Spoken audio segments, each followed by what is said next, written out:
Hi friends, எல்லாருக்கும் வணக்கம். எல்லோரும் எப்படி இருக்கீங்க? நல்லா இருக்கீங்களா? Welcome to Sakthi Saravana YouTube channel. இன்றைக்கி வந்து தை கிருத்திகை, நம்மளுடைய கடன் தீர இந்த கிருத்திகையை நம்ம எப்படி வழிபாடு செய்யலாம் அப்படின்றத பற்றி தாங்க வீடியோவில் பார்க்க போகிறோம். முருகனுக்குரிய வழிபாட்டு தினங்களில் சஷ்டி வந்து ரொம்ப முக்கியம்.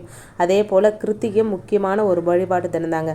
இந்த கிருத்திகையானது மாதந்தோறும் வந்தாலும் 3 கிருத்திகை மிக முக்கியமானதாக சொல்லப்படுது. அதில் ஒன்று தான் இந்த தை மாதத்தில் வரக்கூடிய தை கிருத்திகை. முருகருக்கு விரதம் இருக்கிறவங்க ஆடி மாத கிருத்திகையில் விரதத்தை தொடங்கி தை மாத கிருத்திகை வரை விரதம் இருப்பாங்க. அத்தகைய சிறப்பு வாய்ந்த இந்த தை கிருத்திகை தினத்தில் முருகப்பெருமான நம்முடைய கடன்களை அடையவும் பணவரவு அதிகரித்து கொள்ளவும் எப்படி வழிபாடு செய்வது அப்படின்றத பற்றி தாங்க எனக்கு வீடியோவில் பார்க்க போகிறோம். இப்போ தான் ஃபஸ்ட் டைம் என்னோட வீடியோஸ்லாம் நீங்கள் பார்க்குறீங்க அப்படின்னா ப்ளீஸ் சேனலுக்கு சப்ஸ்கிரைப் பண்ணி சப்போர்ட் பண்ணுங்கள். உங்களுடைய ஒவ்வொரு சப்போர்ட்டும் எனக்கு ரொம்ப முக்கியங்க. இன்றைய தினம் கிருத்திகை வழிபாடு செய்கிறவங்க எப்போதும் போல் விரதம் இருந்து அவங்கவுங்க வழிபாட்டு முறைப்படி முருகப்பெருமான வழிபாடு செய்யுங்க. இன்றைய தினத்தில் கண்டிப்பாக வீட்டில் கந்த சஷ்டி கவசத்தை கேட்கணுங்க. முடிஞ்சவங்க ஒரு முறையாவது ஃபுல்லாக கந்த சஷ்டி கவசத்தை படிங்க. உங்களால் முடியும் அப்படின்னா 6 தரம் படித்தா இன்னும் ரொம்ப விசேஷங்க. இன்றைக்கி 6 தரம் கந்த சஷ்டி கவசம் படிக்கிறவங்க வாழ்க்கையில் எல்லாமே ஜெயிக்கலாம், எல்லாமே அவங்களுக்கு ஜெயம் உண்டாகும் அப்படின்னு சொல்லப்பட்டிருக்குங்க. அதே போல் பக்கத்தில் இருக்கிற முருகர் கோயிலுக்கு போயிட்டு முருகப்பெருமானோட வழிபாடுகளை கலந்துக்கோங்க. இது மிகப்பெரிய பலனை உங்களுக்கு தருவதாக அமையுங்க. அதே போல் இன்றைக்கி சாயந்தரம் உங்கள் வீட்டு பூஜை அறையில் முருகப்பெருமானுக்கு உகந்த நட்சத்திரம் கோலம் போட்டு 6 தீபம் ஏற்றி செவ்வரளி மாலை போட்டு முருகப்பெருமான வழிபாடு செய்யுங்க. இப்போ இதெல்லாம் ரெடி பண்ணிவிட்டு கடன் தீர்ந்து பண வரவிற்கான பூஜை நேரத்தில் இந்த 3 பொருட்களையும் ஒன்றா வைக்கணுங்க. அதுக்கு வந்து ஒரு கண்ணாடி பவுல் எடுத்துக்கோங்க. கண்ணாடி பவுல் தாங்க ரொம்ப முக்கியம். நீங்கள் பிளாஸ்டிக்கு ஸ்டீல் வந்து தவிர்த்துடுங்க. இதுக்கு தேவையான பொருட்கள் அப்படின்னு பார்த்தா மொச்சக்கொட்டை ஒரு கைப்பிடி அளவு, ஒரு 6 ஏலக்காய், ஒரு துண்டு பச்சை கற்பூரம். இந்த 3 பொருட்கள் தாங்க இதுக்கு கண்டிப்பாக தேவையான பொருட்கள்.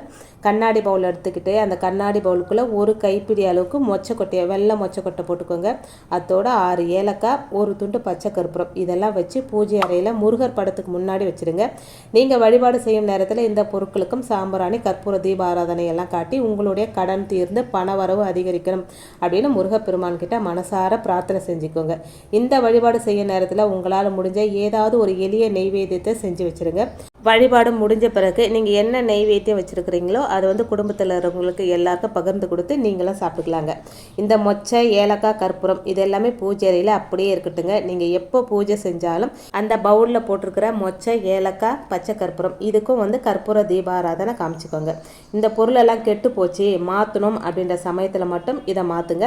செவ்வாய்க்கிழமையில் காலையில் 6லேருந்து 7 செவ்வாய் ஓரையில் இதை மாற்றலாம். அப்படி இல்லை அப்படின்னா வெள்ளிக்கிழமை சுக்கிர ஓரையில் 6லேருந்து 7 வரையான நேரத்தில் மாற்றலாங்க. இப்படி மாற்றும் போது பழைய பொருட்களை வந்து கால்படாத இடத்துல போட்டுடுங்க.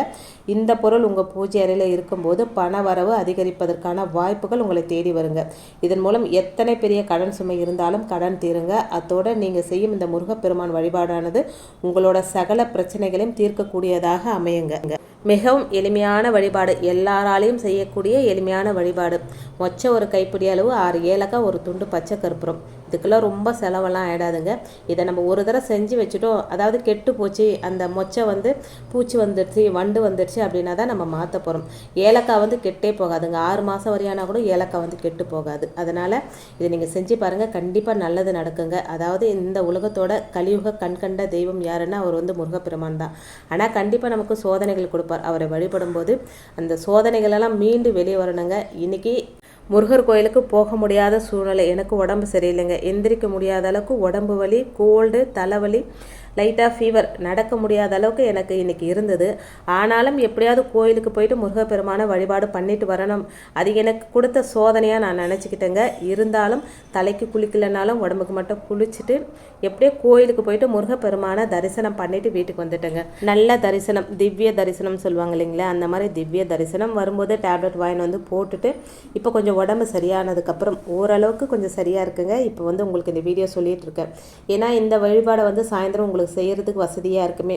எனக்கு தெரிஞ்சு ஒருத்தரோ 2 பேரும் செஞ்சாலும் எனக்கு அவ்வளோ சந்தோஷங்க. அதனால தான் உங்களுக்கு முன்னாடியே சொல்கிறேன், முருகப்பெருமானோட அருள் இருந்தால் கண்டிப்பாக இந்த வீடியோ உங்கள் கண்ணில் படும். அப்படியே உங்கள் கண்ணில் பட்டாலும் அதை வந்து பார்க்கணும்னு தோணும், அதை பார்த்தாலும் செய்யணும் தோணும். எல்லாத்துக்குமே கடவுளோட அருளாசி நம்மளுக்கு வேணுங்க. கடவுள் மேலே நம்பிக்கை இருக்கிறவங்க நம்பிக்கையோடு இந்த வழிபாட்டை செய்யுங்க. உங்களுக்கு எல்லாம் நல்லதே நடக்குங்க. முருகப்பெருமானோட அருளாசி உங்களுக்கும் உங்கள் குடும்பத்திற்கும் முழுமையாக கிடைக்குங்க. இன்றைக்கி வீடியோவில் நான் சொன்ன விஷயங்கள் உங்களுக்கு பிடிச்சிருந்தது அப்படின்னா ப்ளீஸ் சேனலுக்கு சப்ஸ்கிரைப் பண்ணி சப்போர்ட் பண்ணுங்கள். தேங்க்ஸ் ஃபார் வாட்சிங் ஃப்ரெண்ட்ஸ்.